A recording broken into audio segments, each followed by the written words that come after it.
Today we're going to make a monochromatic portrait. Don't forget to write your name and code on your paper with a pencil.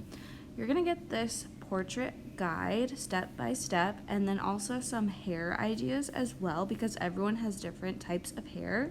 So the first step is to draw a big U. Make sure your U is as big as your hand at least. Draw 2 C's for ears, and I'm drawing 2 lines for the neck, a U to close the neck, and then some shoulders.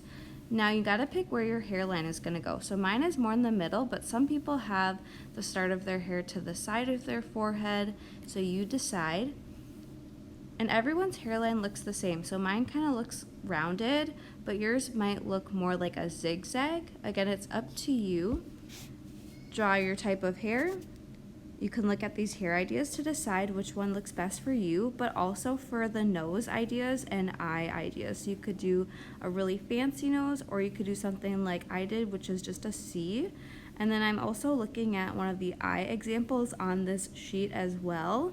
You could do just 2 simple circles for eyes, or you could have your eyes closed like it shows on the sheet here. And then pick a mouth, so I'm just picking a smile. But again, go ahead and look at the sheet to decide what type of mouth you would like. And I'm gonna finish the eyes to make it look like they're pretty shiny. It took me a little bit to figure out how I wanted them to look, but that's okay. Artists come up with ideas all the time as they're working. So I'm just adjusting and figuring out how I want my eyes to look.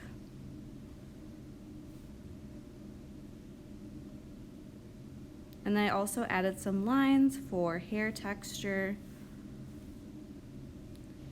Once I've got my portrait how I want it to look, I'm gonna pick one color to use for my whole portrait. My favorite color is blue, so you can see I picked a bunch of different blue art supplies. Remember, monochromatic means one color.